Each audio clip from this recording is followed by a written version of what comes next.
I never thought the man who raised me, the man who tucked me in at night and told me everything would be okay after my mother died, would be the same man who stole my entire future. But that's exactly what he did. My father didn't just betray me. He destroyed the one thing my mother worked her entire life to protect.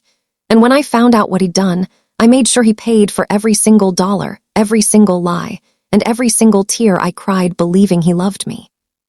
This is my story, and trust me, you're going to want to hear every word of it. My name is Emma. I'm 25 years old now, but this story begins when I was just 7. That was the year my world fell apart. That was the year I lost my mother. I remember her so clearly, even after all these years. My mom wasn't just beautiful on the outside.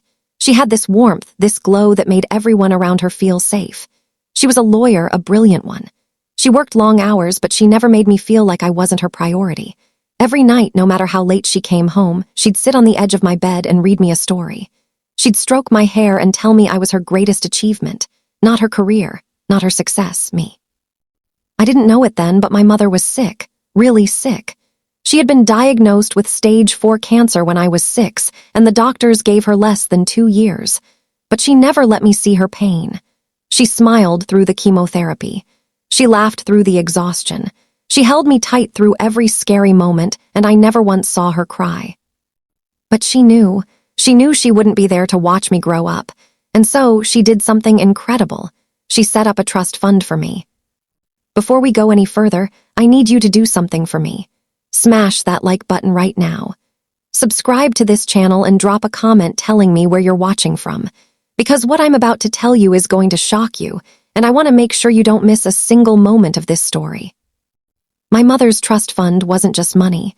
It was her love, her protection, her way of making sure I'd be okay even when she wasn't there anymore. She had worked so hard her entire career, saving every extra dollar, investing wisely, building something that would give me a future.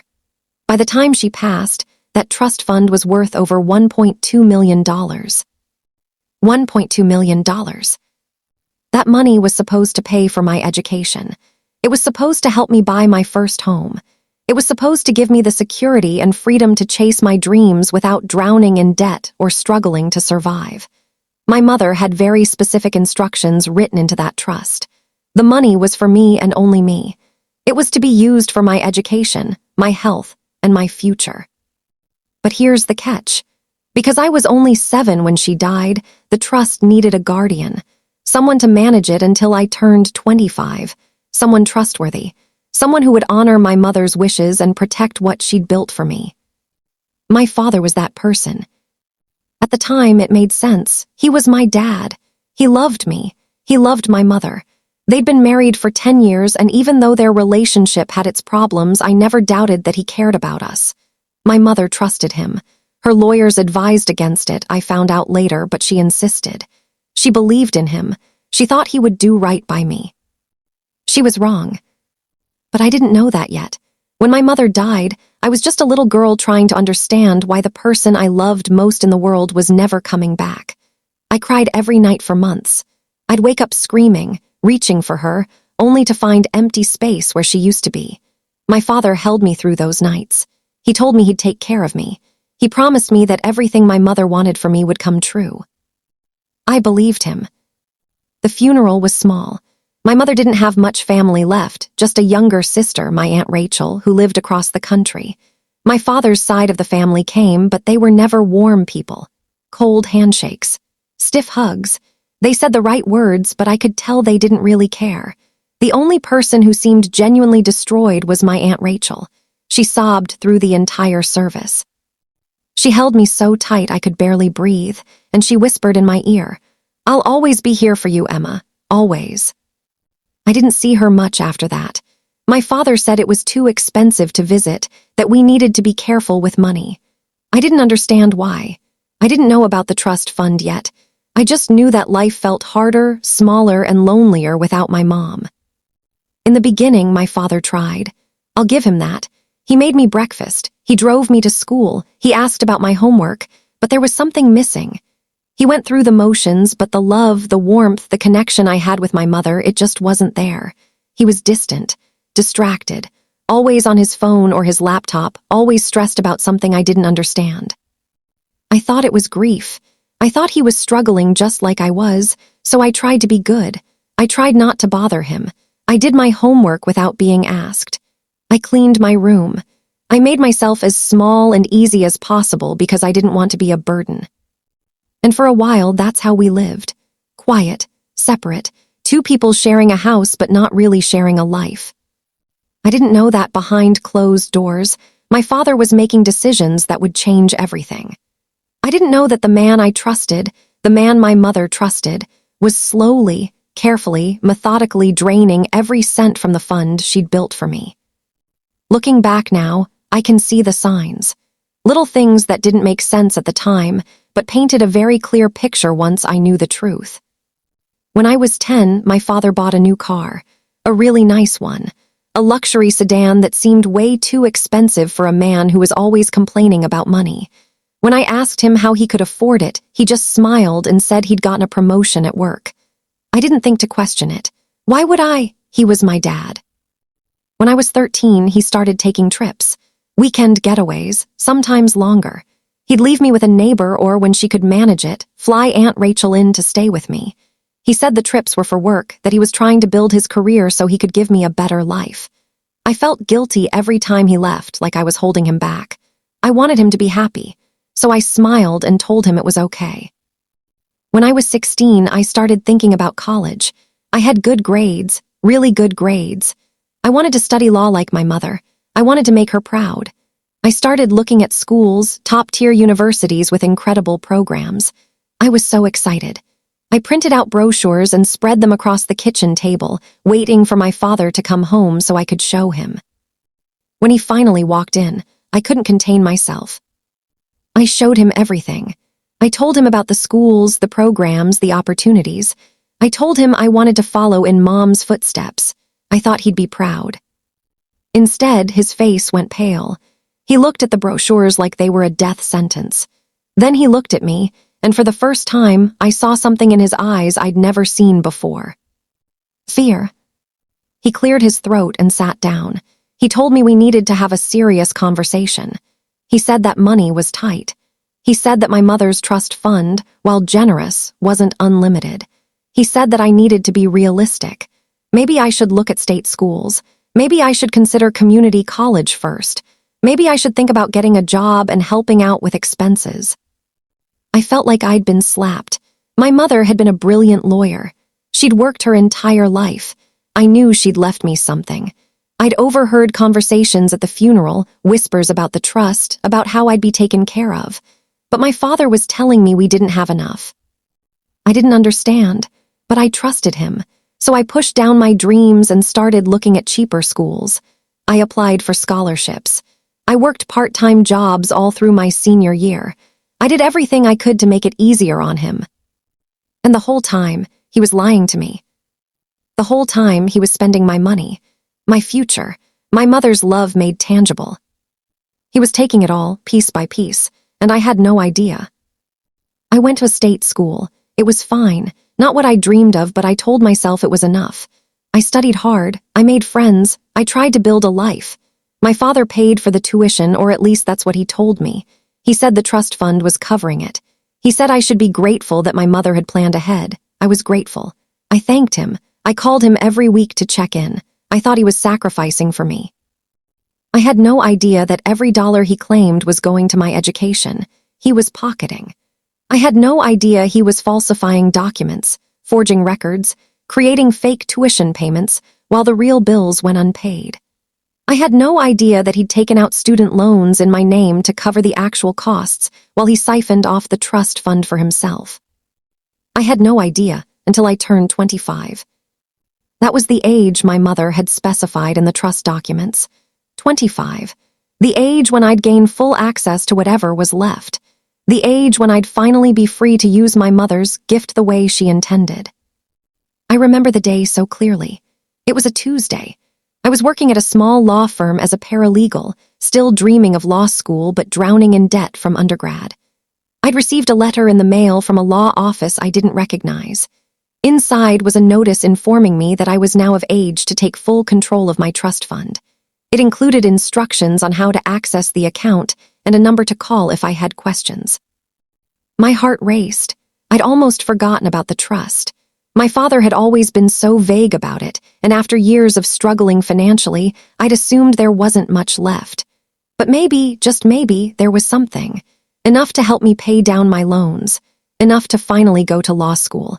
Enough to start building the life my mother had wanted for me. I called the number with shaking hands. A kind woman answered. She congratulated me on reaching this milestone and asked how she could help. I told her I wanted to know the current balance of the trust. There was a pause, the sound of typing, then another pause longer this time. Then she said the words that shattered my entire world. "I'm sorry, Miss Carter, but according to our records, the trust fund balance is currently $73.18. I couldn't breathe. The phone nearly slipped from my hand. $73.18. That's what was left of my mother's legacy. That's what remained of $1.2 million. The woman on the phone was still talking, but I couldn't hear her. My ears were ringing. My vision blurred. I managed to choke out a thank you and ended the call. Then I sat there, alone in my tiny apartment, staring at the wall, trying to process what I just heard. It didn't make sense. It couldn't make sense. My father had used the trust fund for my education. He'd told me that over and over again. Yes, money had been tight. Yes, I'd had to take out some loans, but he'd explained that. He said the trust was structured to pay out slowly, to last through graduate school if I wanted. He said we had to be careful to make it stretch. But $73. Over 18 years, my father had gone through almost $1.2 million, and all that was left was $73.18. Where did it go? Where did all of it go? My hands were shaking so badly I could barely hold my phone, but I managed to pull up my father's number. I called him. It rang once, twice, 3 times, then voicemail. I called again, voicemail, again, voicemail. I wanted to scream. I wanted to throw my phone across the room. Instead, I sat there numb as the reality slowly sank in. My father had stolen from me. There was no other explanation. The man I trusted, the man I'd forgiven for being distant and cold because I thought he was grieving, the man I'd thanked for taking care of me, had robbed me blind. I didn't sleep that night. I couldn't. I sat at my kitchen table with my laptop open, searching for answers. I pulled up every email I'd ever received from my father about money. I dug through old boxes in my closet looking for any documents related to the trust. I found a few things. Tuition statements that my father had forwarded to me over the years. Letters from the trust administrator that he'd passed along, always with his own explanations attached. But as I read through them with fresh eyes, I started to notice things. Inconsistencies, numbers that didn't add up, dates that didn't match. One tuition statement claimed a payment of $45,000 for a single semester, but I'd gone to a state school. My tuition had never been more than $8,000 a semester. So where did the other $37,000 go? I found another document, a letter from 3 years ago that mentioned a withdrawal for approved medical expenses. $50,000. I'd never had a major medical expense in my life. I'd barely even been to the doctor except for routine checkups, all covered by insurance through my father's work. My stomach turned. Every document I found revealed another lie, another theft, another betrayal. By the time the sun came up, I'd made a decision. I wasn't going to call my father crying and demanding answers. I wasn't going to give him the chance to lie to my face or manipulate me into believing this was somehow okay. No, I was going to find out the truth myself, every detail, every transaction, every cent he'd stolen. And then I was going to make him pay. I called my boss and told her I had a family emergency and needed a few days off. She was understanding. I'd been a good employee, reliable, and I never asked for time off.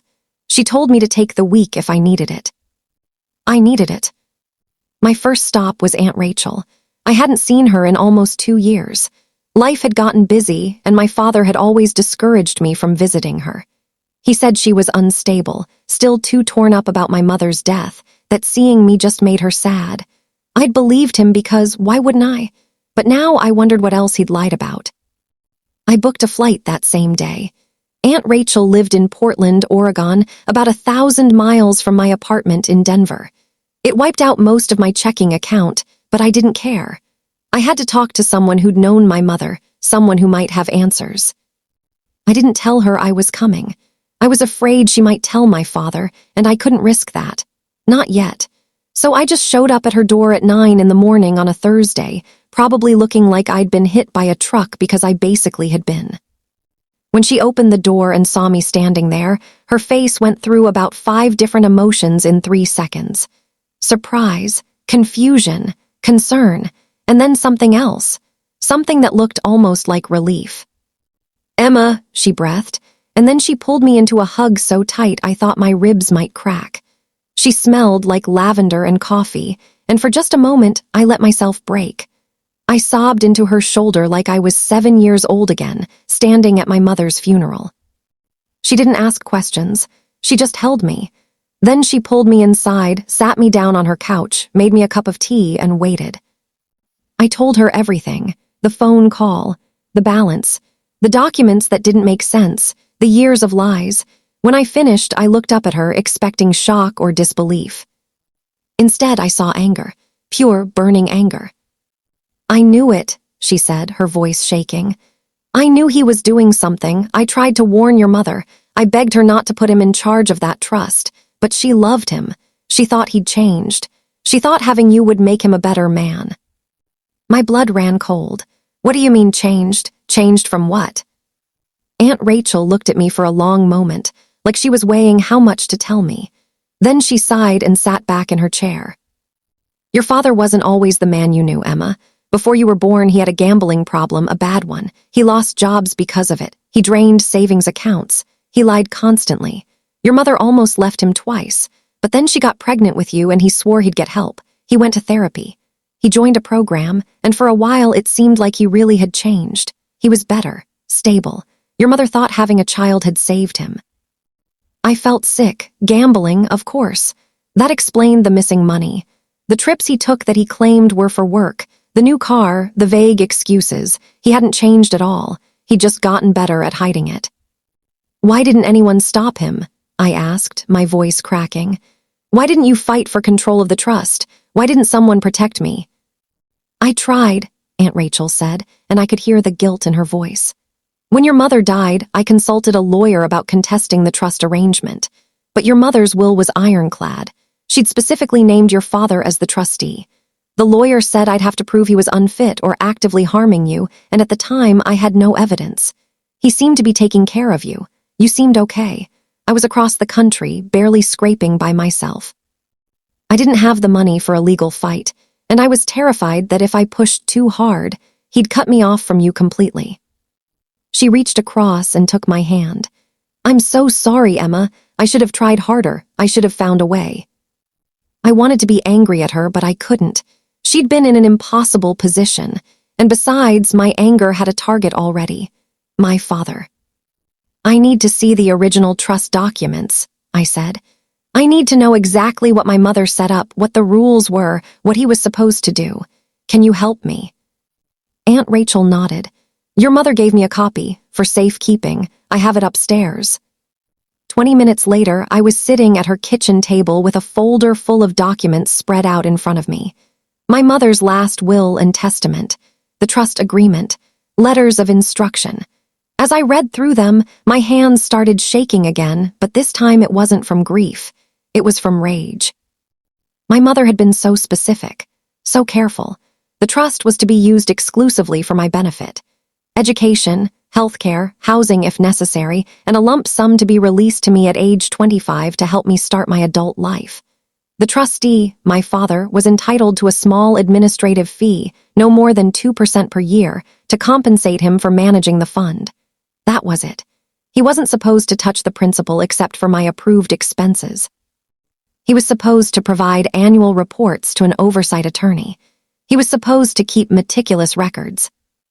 There was even a clause that said if the trust was mismanaged, or if the trustee acted in bad faith, he could be removed and held legally liable for any losses. My mother had tried to protect me.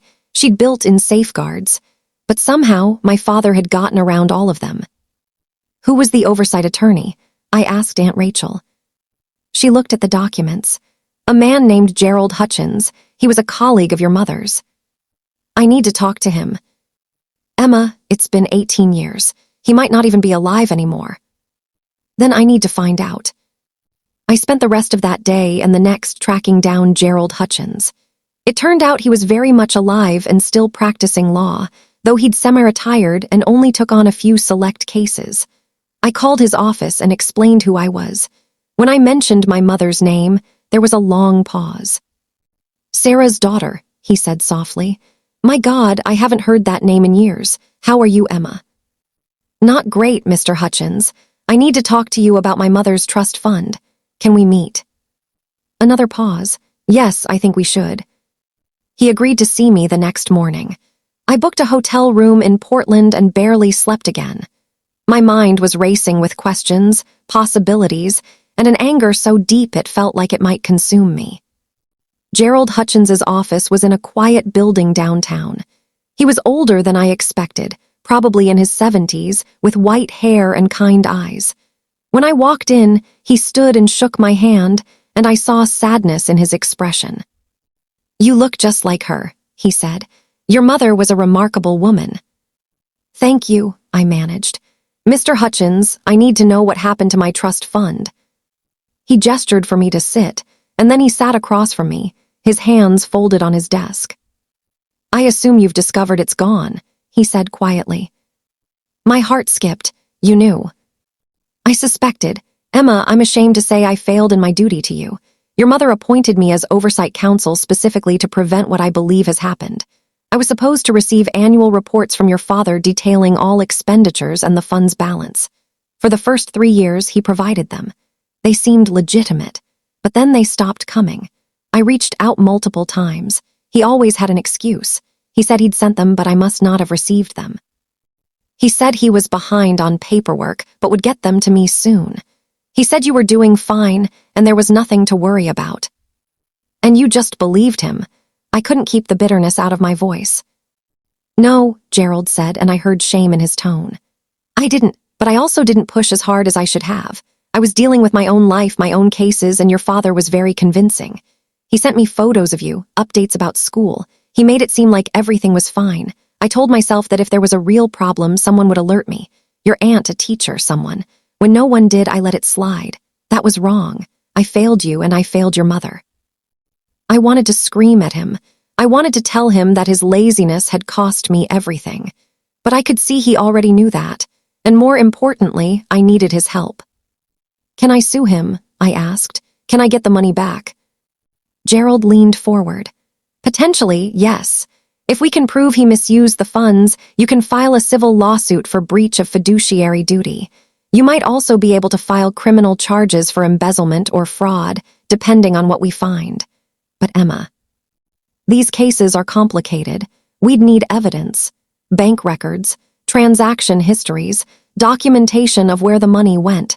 Your father has had 18 years to cover his tracks. Then help me find the evidence, I said. Please, you owe my mother that much. You owe me that much. He looked at me for a long moment, and then he nodded. You're right, I do, and I will. Let me make some calls. Over the next 2 weeks, my entire life became about one thing, uncovering the truth. Gerald used his legal connections to subpoena the trust's bank records. It took time and a lot of legal maneuvering, but eventually we got them. 18 years of transactions, thousands of pages. What we found made me physically ill. My father hadn't just stolen from me. He'd systematically looted the trust fund from the moment my mother died. In the first year alone, he'd withdrawn over $200,000. The withdrawals were labeled as educational expenses and guardian costs, but I'd been 7 years old. I wasn't in private school. I didn't have tutors. Those expenses didn't exist. As I got older, the withdrawals got bigger and more frequent. 50,000 here, 75,000 there. Some were labeled as tuition payments, but the amounts were triple what my actual tuition had been. Others were labeled as medical expenses that never happened. Some weren't labeled at all, just marked as trustee administrative fees, even though the trust agreement capped those at 2% per year. But the worst part, The part that made me want to scream was where the money went. Gerald hired a forensic accountant to trace the withdrawals. It took her a week, but she came back with a full report. My father had spent my money on himself.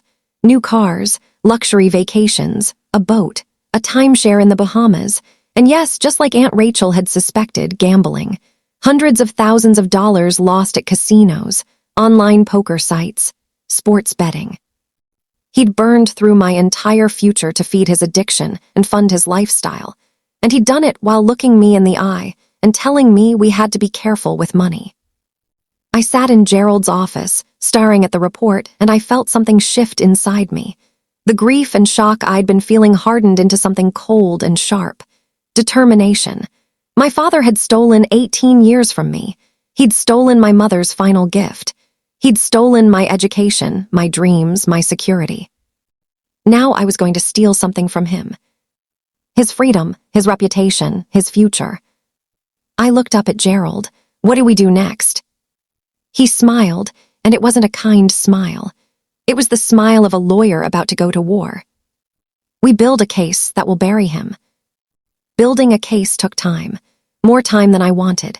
Every part of me screamed to confront my father immediately, to call him and let him know I knew everything, to watch him squirm and make excuses. But Gerald talked me down. He reminded me that if I wanted justice, real justice, I needed to be smart. I needed to be patient. I needed to let him think everything was normal while we gathered every piece of evidence we could find. So that's what I did. I went back to Denver. I went back to work. I answered my father's texts like nothing had changed. When he called to check in, which he did maybe once a month, I kept my voice steady. I told him work was fine. Life was fine. Everything was fine. It was the hardest acting job of my life. But while I played the dutiful daughter, Gerald and his team were pulling apart my father's entire financial history. And the more they dug, the worse it got. We discovered that the trust fund wasn't the only thing he'd stolen from. When my mother died, she'd also had a life insurance policy. $500,000, with me listed as the beneficiary. But because I was a minor, the payout had gone into my father's control, with the understanding that it would be used for my care. He'd blown through that too. Every cent. The forensic accountant traced it to more gambling, more luxury purchases, and here's the part that really destroyed me: payments to women. Dozens of them over the years. Girlfriends, apparently, who he wined and dined with my money. Women he took on trips. Women he bought jewelry for. Women he spent thousands and thousands of dollars on while I wore thrift store clothes and worked part-time jobs in high school to afford gas money. I found out he'd bought one of these women a car. A brand new SUV. $45,000 of my mother's life insurance money given to some woman I'd never met, never even knew existed. I cried when I read that report. Not sad tears, angry tears, the kind that burn on the way out. But we still kept digging, and we found even more. My father had also forged documents. When I was in college, he'd taken out student loans in my name without my knowledge.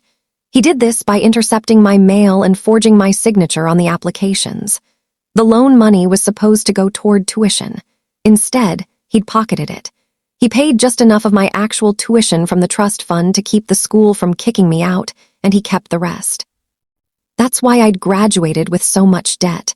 I thought I'd taken out those loans myself, that I'd agreed to them. I had vague memories of my father telling me I needed to sign financial aid paperwork, documents he'd bring home from the school. I'd trusted him. I'd signed whatever he put in front of me. I didn't read the fine print. Why would I? He was my father. But those weren't financial aid forms. They were loan applications. And he'd used that money to pay off his gambling debts. The forensic accountant estimated that between the trust fund, the life insurance, and the fraudulent student loans, my father had stolen or misused approximately $2.1 million over 18 years. $2.1 million. That was the price of his betrayal. That was what my mother's love was worth to him. Nothing. Just chips at a poker table. Just another bet on a football game. Just another way to fund the life he wanted while I struggled. Gerald assured me we had enough to take him to court. Enough for a civil suit, definitely. Probably enough for criminal charges, too. embezzlement, fraud, forgery. The district attorney would have to decide whether to prosecute, but Gerald was confident they would once they saw the evidence. But I wanted more than a court case. I wanted him to know what he'd done to me. I wanted him to feel it.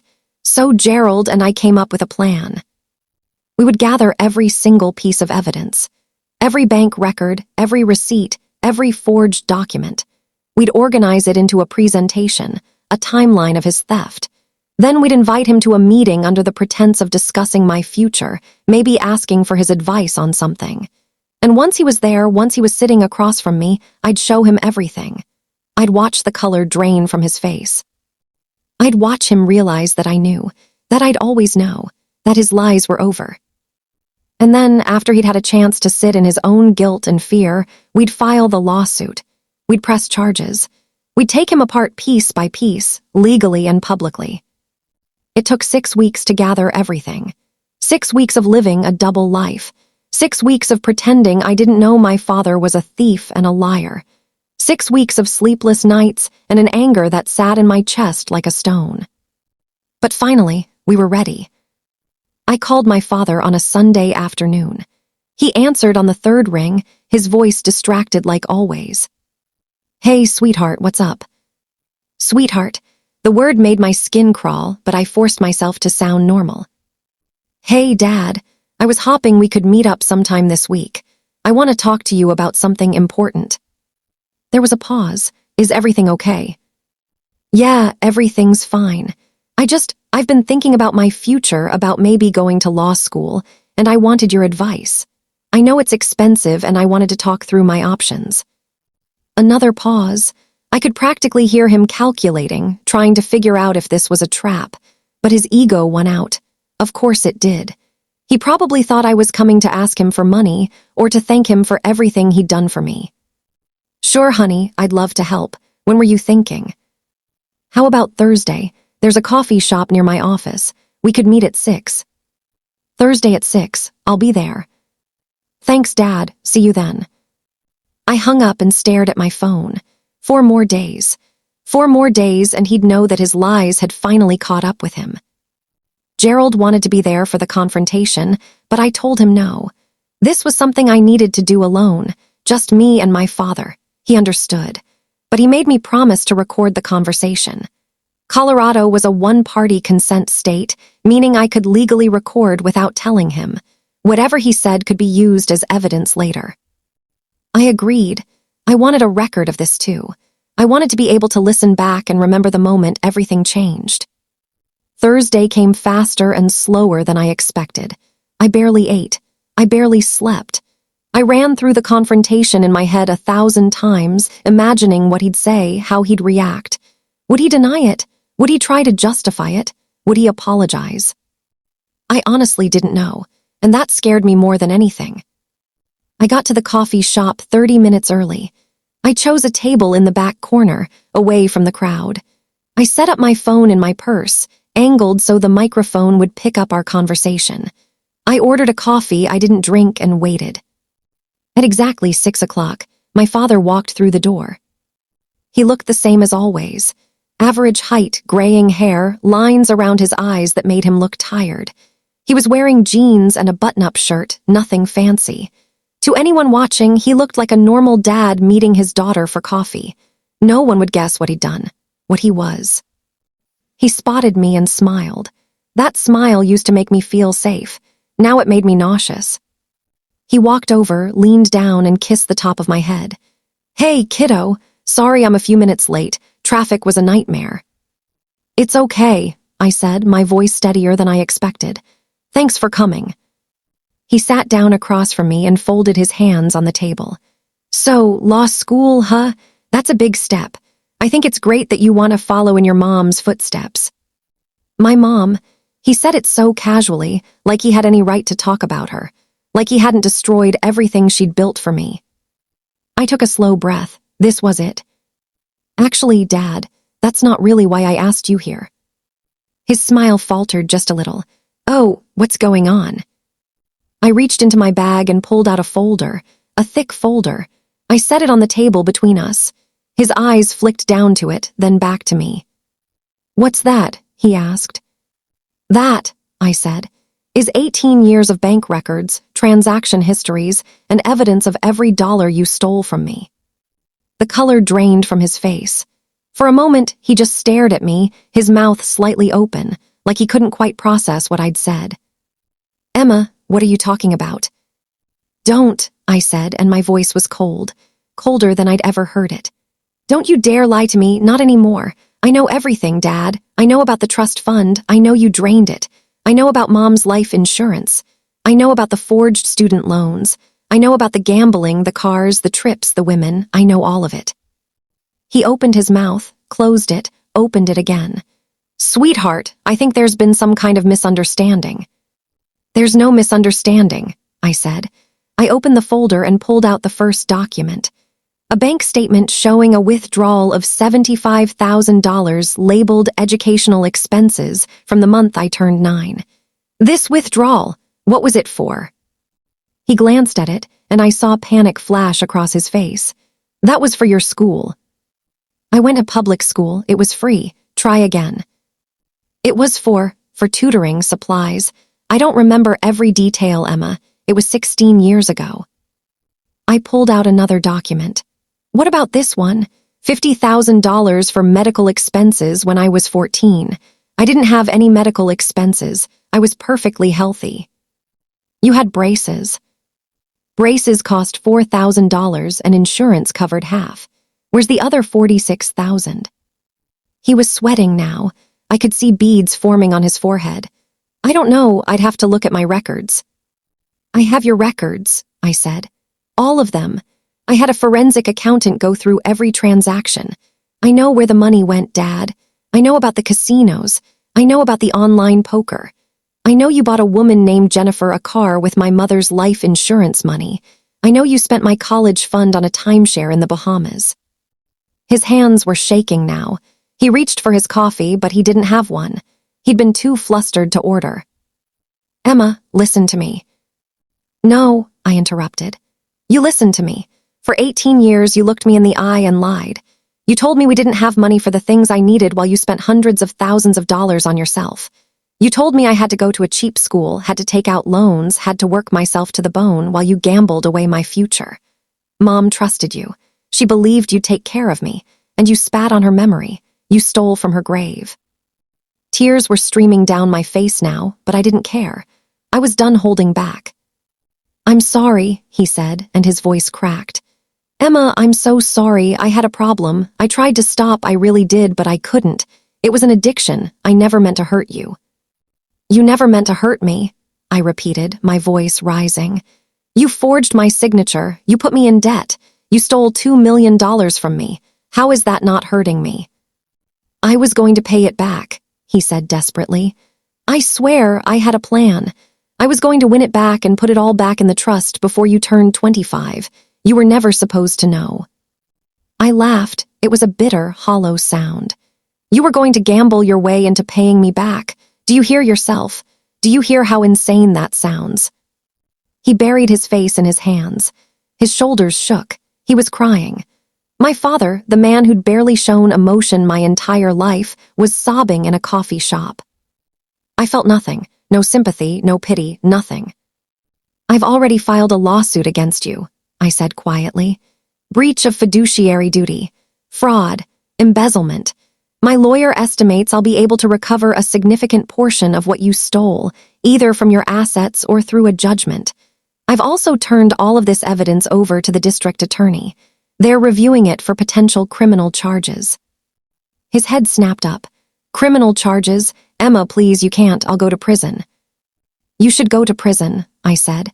"You're a thief. You're a liar. And you don't deserve to walk free after what you've done." "I'm your father," he choked out. "No," I said, standing up.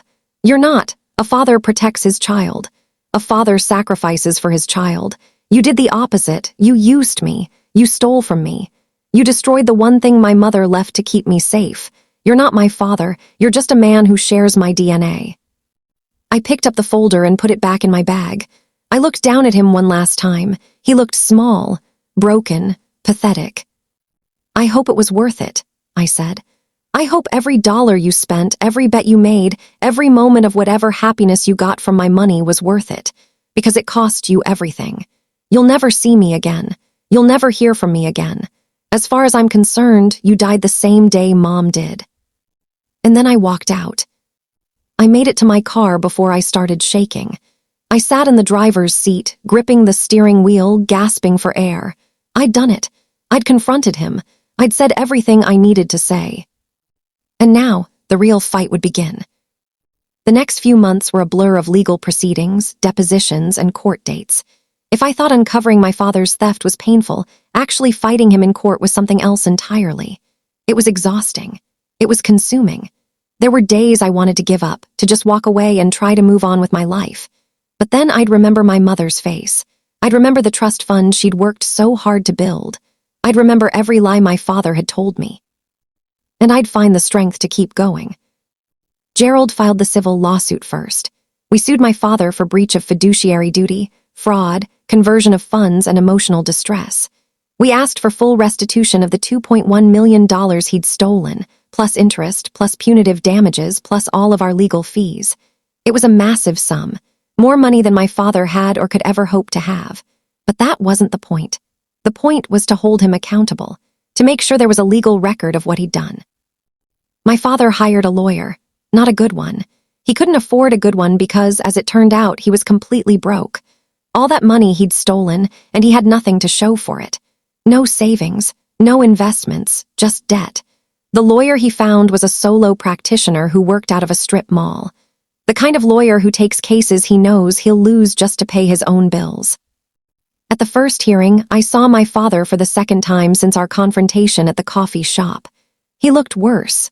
He'd lost weight. His clothes hung off him like they were 2 sizes too big. He had dark circles under his eyes and a defeated slump to his shoulders. When he walked into the courtroom, he didn't look at me. He kept his eyes on the floor. Good. I wanted him to feel ashamed. I wanted him to feel every ounce of guilt and regret that he deserved. The judge assigned to our case was a woman in her 50s named Judge Patricia Morales. She had a reputation for being tough but fair, and she didn't tolerate nonsense in her courtroom. Gerald said that was good for us. We had the facts on our side. We just needed a judge who would listen to them. The hearing was procedural, mostly just establishing the timeline for discovery and setting future court dates. But at the end, my father's lawyer stood up and made a request that made my blood boil. "Your Honor, my client would like to request a private mediation session with his daughter before we proceed further. He believes this matter could be resolved more amicably outside of court. This is a family matter, and litigation will only cause more pain for everyone involved." I nearly stood up and shouted, "A family matter? He stole $2 million from me and now he wanted to have a nice little chat and work it out. Absolutely not." But I didn't have to say anything. Gerald was already on his feet. "Your Honor, my client has no interest in mediation. The defendant had 18 years to do the right thing. He chose to lie and steal instead. We're not interested in an amicable resolution. We're interested in justice." Judge Morales looked at my father, then at me, then back at the lawyers. "Request denied. This case will proceed to trial. Next court date is set for 6 weeks from today. Both parties will complete discovery by then. We're adjourned." She banged her gavel, and it was over. My father's lawyer looked deflated. My father himself just sat there, staring at the table in front of him. I walked out of that courtroom, feeling something I hadn't felt in months: hope. While the civil case moved forward, the district attorney's office was conducting their own investigation into potential criminal charges.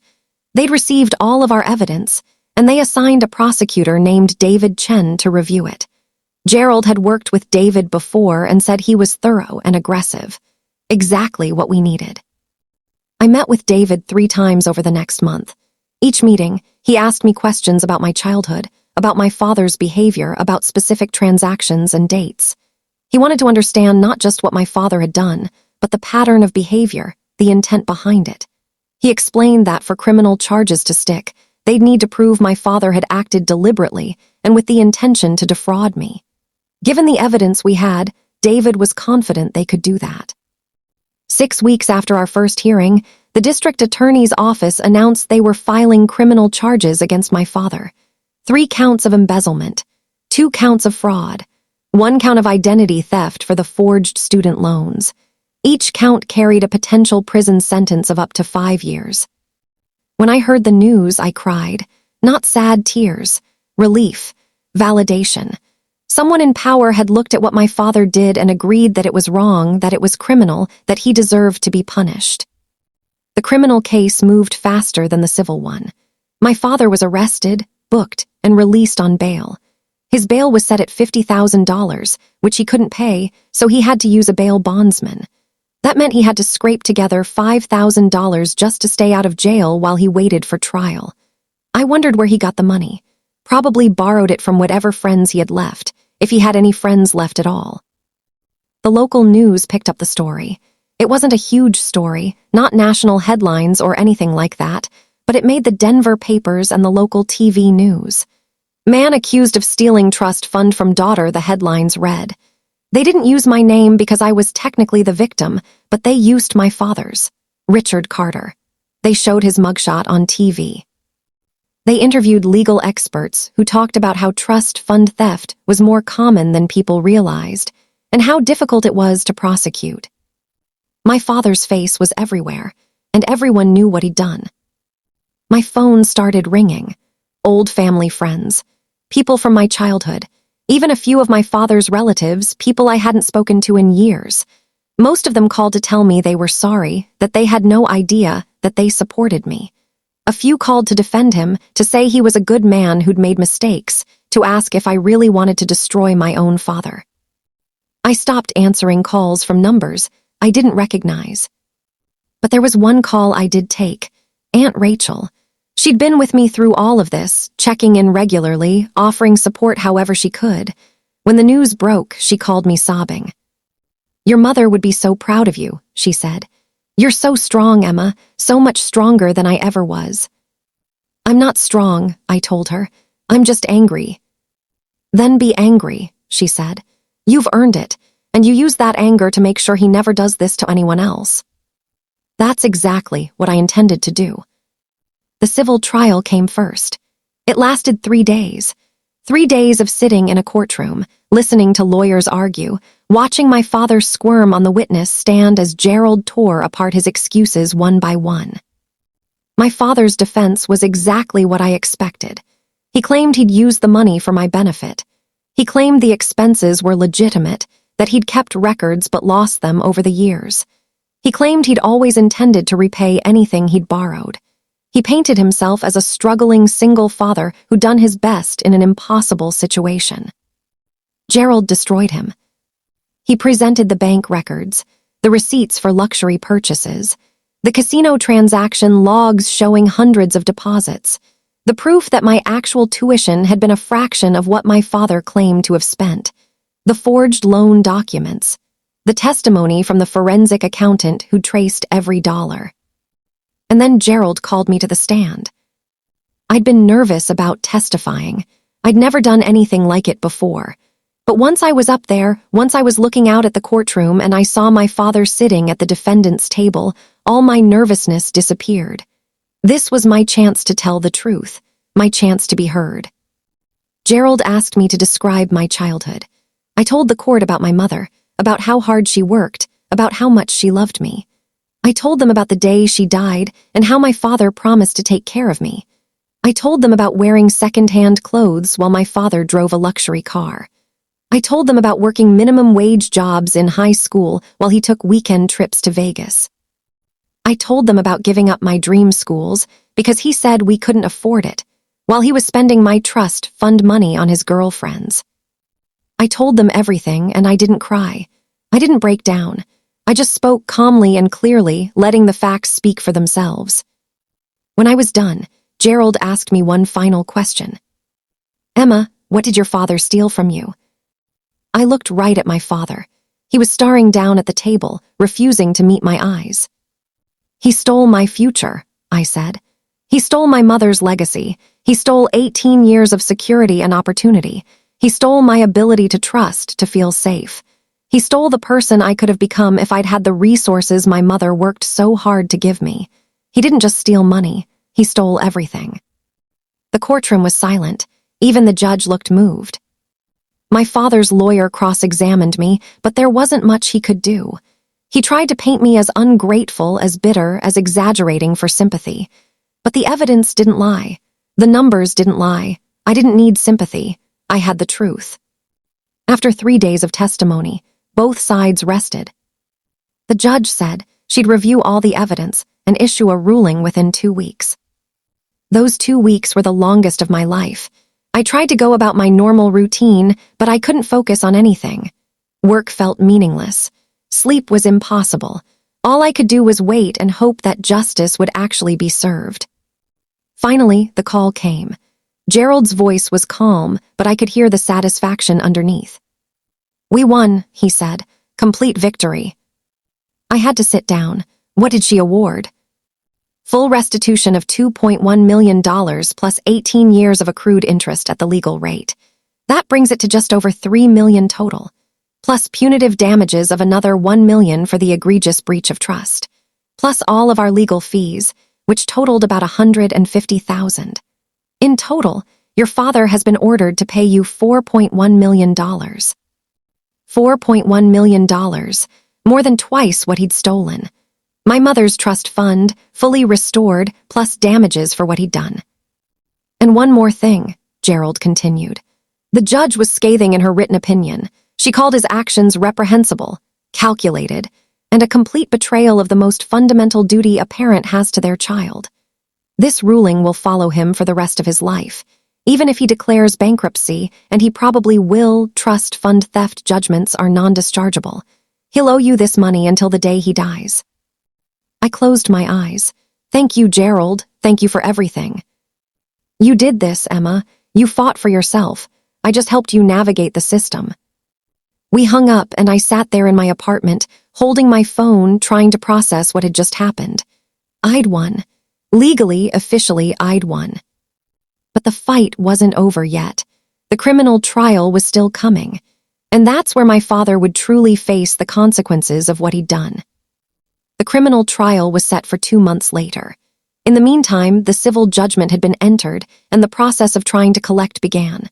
My father had virtually no assets. His house, the one I'd grown up in, had a mortgage that was underwater. His car was leased. His bank accounts were empty. We filed liens against anything he did have, but realistically, I wasn't going to see that $4 million anytime soon. Maybe not ever. But that wasn't really the point anymore.